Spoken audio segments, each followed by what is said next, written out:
Bonsoir à tous. Merci de vous informer via RTI2 dans l'actualité de ce dimanche 10 septembre 2023. Éducation nationale. À quelques heures du retour officiel des élèves en classe, le dossier de la rédaction s'intéresse aux préparatifs liés à la rentrée scolaire. Parents d'élèves et établissements s'activent pour une année académique de qualité. Reportage tout à l'heure. Hors de chez nous, le sommet du G20 s'est refermé en Inde sur des impressions très contrastées. Le président français Emmanuel Macron a jugé les résultats du sommet insuffisants sur le climat. Voici pour les titres. Bienvenue. Place au dossier de la rédaction.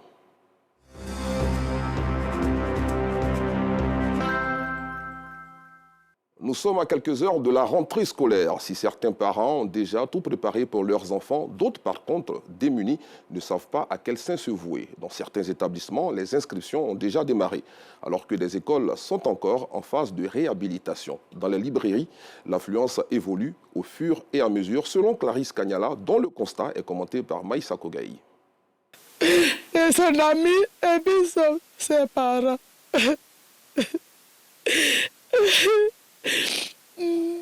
La famille Guéhi est plongée dans une grande affliction à la veille de la rentrée scolaire.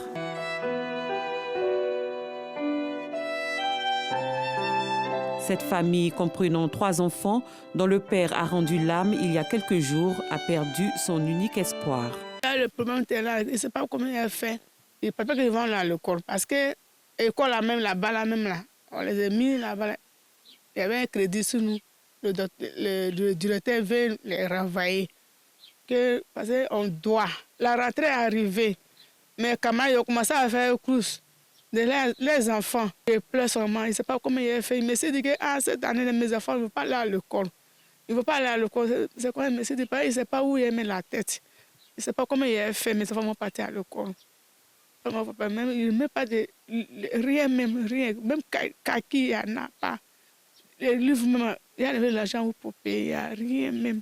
La mère inconsolable et ses 3 enfants, tous des élèves, doivent désormais affronter seuls les difficultés liées à la rentrée scolaire. L'aîné et le cadet sont en classe de CM2, le Benjamin en classe de CE1. Se retrouver orphelin de père à quelques jours de la rentrée scolaire, une situation difficile à accepter pour ces enfants. Cette année-là, on ne sait pas comment partir à l'école, on n'a pas les moyens, il n'y a personne pour nous aider. Parce que cette année-là, la rentrée est arrivée. On va faire comment partir à l'école. Donc, à qui vous payez nos études. Dans d'autres familles, l'ambiance est bien différente. Certains parents sont déjà dans les écoles pour inscrire leurs enfants en toute quiétude. Parmi eux, Fatima, venue avec sa fille de 4 ans pour faire l'inscription de ses 3 enfants dans cet établissement de la place situé au plateau d'Okuy. Dans cette école, les fournitures scolaires sont proposées sur place aux parents d'élèves. Cette parente estime que ses enfants ne doivent manquer de rien dès la rentrée des classes. Je suis là pour l'inscription de mes enfants et je suis venue prendre les kits en même temps à l'établissement ici. Cette année, c'est un service proposé par l'établissement et je trouve que c'est une très bonne idée parce que ça facilite les choses aux parents. Par le passé, il fallait courir dans pratiquement toutes les librairies pour trouver les fournitures demandées par les enseignants. Donc c'est un peu fatigant quand vous avez plusieurs enfants de différentes classes. Il faut vous promener dans tout Abidjan, dans les librairies. Donc le fait que l'école mette les kits déjà à la disposition des parents, c'est vraiment bien. Et aussi le coût est vraiment abordable. Chaque année, quand on donne la liste de fournitures, il y a beaucoup d'enfants qui arrivent à l'école, qui n'ont pas comme on appelle, les fournitures complètes, ou bien qui n'ont pas ce qu'on a demandé, surtout à la maternelle. Je prends l'exemple, il y a des feutres qu'on prend pour travailler. Les maîtresses, quand elles donnent la liste de fournitures, elles mettent une marque. Et souvent, les mamans, bon, peut-être ce n'est pas volontaire, ne savent pas, vont sur le marché, prennent un paquet de feutres quelconque. Au bout de 3 jours, c'est sec. Mais tu n'as pas appelé le parent encore pour lui dire de te ramener un autre paquet de feutres. Donc, pour la qualité même, on se dit, bon, on va nous-mêmes aller choisir, ils vont venir prendre. Les préparatifs de la rentrée scolaire se font à tous les niveaux et différemment selon les réalités. Ici, avant le démarrage des inscriptions, certaines salles de classe sont dotées de nouveaux tables-bancs. Les toilettes sont en réfection en vue d'accueillir les élèves dans un environnement sain et agréable. J'ai rencontré l'ensemble des éducateurs et nous avons échangé sur l'organisation à prendre pour bien accueillir les parents Voilà, que les inscriptions en ligne seront lancées et qu'on les apprêterait pour les attendre pour les inscriptions physiques. Voilà, nous avons pris certaines dispositions pour que la cour ne soit pas remplie de parents d'élèves, pour qu'on les ait mis dans les salles de classe avec chaque éducateur de niveau qui doit parfaitement les recevoir dans de très bonnes conditions. Dans la plupart des établissements, les portes sont déjà ouvertes pour les inscriptions. Dans cette école, les inscriptions ont démarré depuis le 20 août. Je suis venue faire mon inscription en ligne avec ma camarade et c'est un grand soulagement pour moi. Je crois que dans les jours à venir, je vais venir faire mon inscription physique. Munis des listes de fournitures, les parents d'élèves prennent d'assaut les librairies. Certains seuls, d'autres accompagnés de leurs enfants. Pour des parents, la veille de la rentrée scolaire est un moment de grande dépense et de stress. J'ai 2 enfants au secondaire. Ce sont leurs fournitures que je suis venu acheter. Dans l'ensemble, on est à plus de 100 000 en termes de fournitures, livres et cahiers. Au dire des responsables de cette librairie, l'ambiance change favorablement au fur et à mesure. Tout traîne d'abord, mais n'empêche que d'autres anticipent. Et actuellement, on reçoit des listes des parents qui viennent des écoles pour anticiper un peu sur la rentrée. Si chaque rentrée scolaire est parfois un moment de stress pour les parents, cette période est une opportunité pour les commerçants. Pour les couturiers du grand marché d'Adjamé, c'est l'occasion de faire de bonnes affaires. Cet atelier de couture s'est reconverti pour la circonstance dans la couture de tenues scolaires face à la forte demande des commerçants et parents d'élèves à l'approche de la rentrée. Ici, ce sont des milliers de tenues confectionnées pour les commerçants de plusieurs communes d'Abidjan et des villes de l'intérieur. À cette rentrée, on confectionne uniquement les tenues scolaires, que ce soit les 1000 carreaux, les maternelles, bleu-blanc, spéciales, entrée scolaire. On fait des centaines de tenues par jour. Certains commerçants du marché ont déjà paré leurs magasins de tenues de tout genre et de kits scolaires. Pour l'heure, ce n'est pas encore la grande affluence. C'est la rentrée, on s'est préparé en conséquence. On a fait un bon stock. On attend maintenant les clients. Actuellement, c'est lent, mais on espère que ça va aller. Une occasion pour Myriam et sa famille de choisir les plus belles tenues pour leurs 2 fillettes. Je suis venue avec 2 enfants. Il y a une qui est plus petite, elle est au CE2 et l'autre va au CM2. Donc on préfère acheter maintenant au lieu de plus tard parce que maintenant c'est moins cher. Nous on vient au début là, on a les bons choix. Donc on prend les nouveaux, on est les premiers clients. Donc on prend tout ce qui est joli quoi, vous voyez. Le lundi 11 septembre 2023, les élèves retrouveront le chemin de l'école pour aborder la nouvelle année scolaire, une occasion pour les parents et commerçants de se mettre à la tâche, les uns pour assurer une bonne rentrée à leur progéniture, les autres pour éventuellement faire de bonnes affaires. Bonne rentrée scolaire à toutes et à tous. Les vacances scolaires prennent fin ce soir. Dès demain, les élèves vont ressortir la trousse et les stylos, tandis que certains d'entre eux ont profité de cette période de congé pour faire de petits métiers afin d'avoir un peu d'argent pour faire face aux dépenses liées à la rentrée. D'autres ont préféré réviser leurs cours. Voici le reportage d'Abdoulaziz Guira, commenté par Clément Boko. Ce dimanche, veille de la rentrée scolaire, Sébastien est encore à la tâche dans ce garage automobile, bien loin des cahiers et des livres scolaires. Pour ce jeune élève, c'est la dernière ligne droite pour amasser suffisamment d'argent.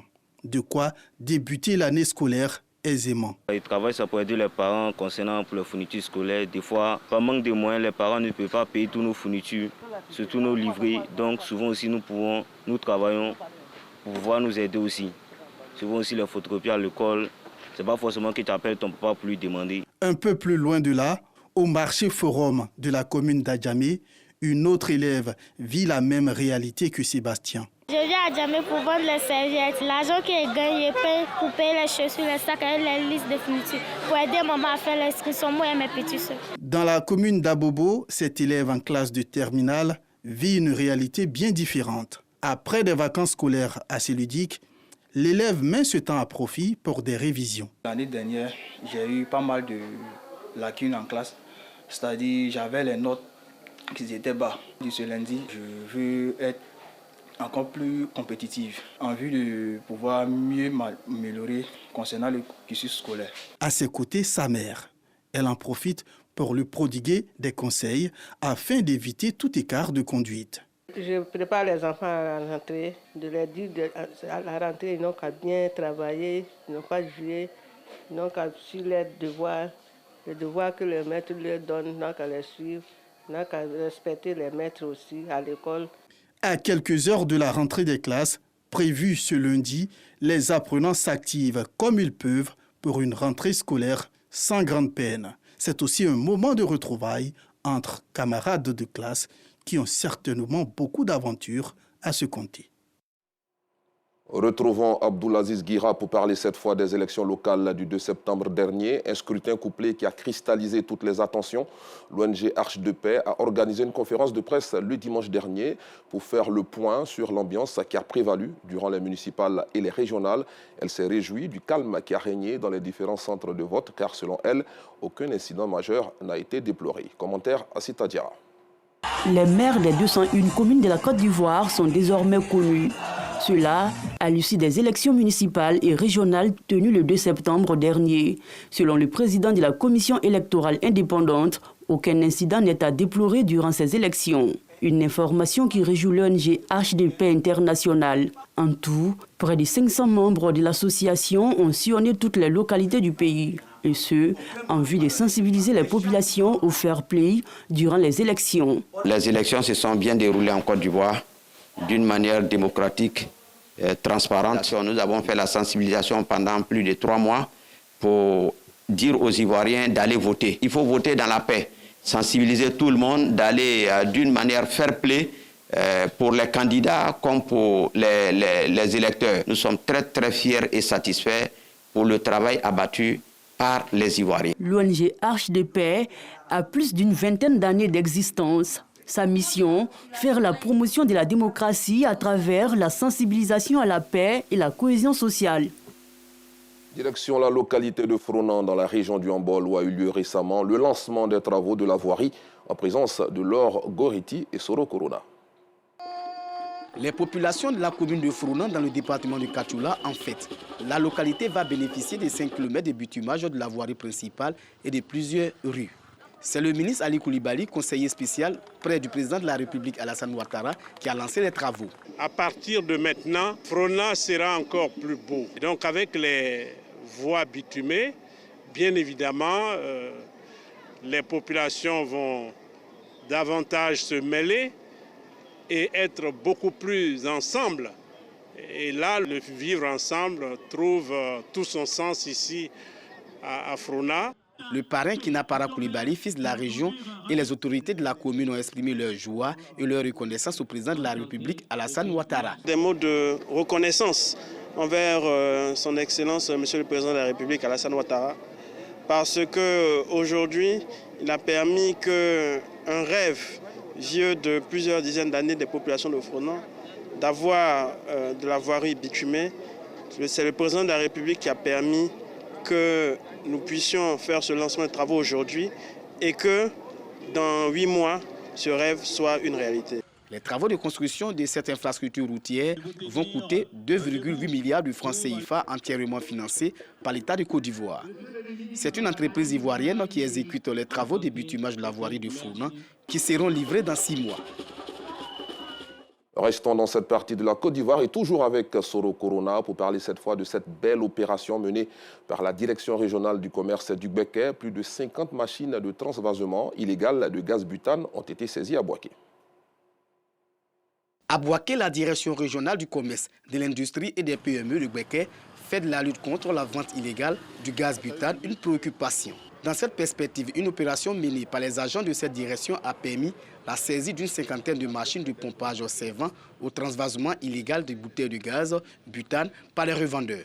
Opération intervenue après une phase de sensibilisation. Nous avons appelé ces organisations de revendeurs de gaz. On leur a dit de communiquer avec les syndiqués. On leur a donné plus de 2 mois.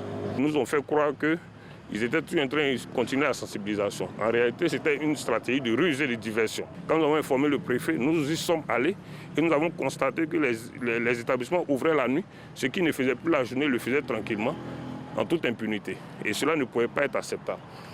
Nous avons coordonné cette opération avec les agents sur le terrain et nous avons réussi à mettre la main sur la plupart des machines qui faisaient l'objet de transvasement. Pour le directeur régional en charge du commerce dans le Gbeke, cette activité illégale comporte des risques. Il y a des problèmes sécuritaires.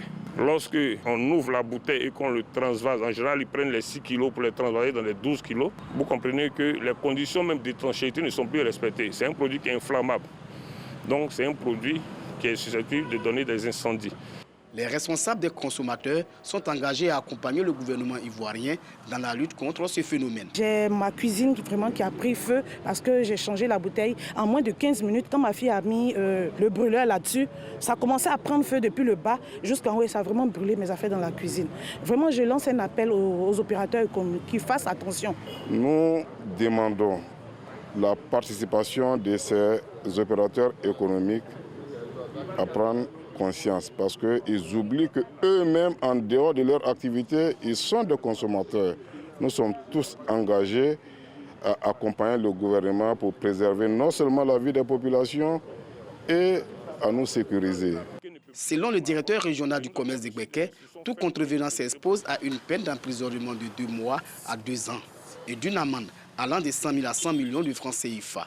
Fadiga Mamadou invite donc les opérateurs économiques au strict respect de la loi interdisant toute forme de commerce illicite du gaz butane. Il en appelle à la prise de conscience des opérateurs économiques et à la collaboration des consommateurs. Intéressons-nous à présent à la fête de la moisson ou fête des prémices de la paroisse Saint-Raphaël-Biabou de Moronou, célébrée ce matin dans la commune d'Abobo. Des chants, des louanges, mais aussi des actions de grâce ont marqué ces festivités. Ce moment a été l'occasion pour Kobena Abraham, père spirituel de l'Église, d'inviter les fidèles à renforcer leur foi en Dieu. Et c'était en présence de Justin Kouassi et Assita Diara. Église du christianisme céleste, paroisse Saint-Raphaël-Biabou de Moronou dans la commune d'Abobo. Ce matin, c'est dans une ambiance de fête que les fidèles de l'église célèbrent la fête de la moisson. Chants, danses et louanges sont à l'honneur de cette symbolique.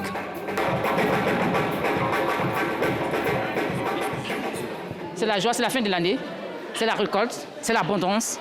On danse, on est content. On invite nos frères et sœurs qui ne sont pas de la même congrégation que nous. Pour l'occasion, les fidèles sont venus les mains chargées de vivres et de non-vivres.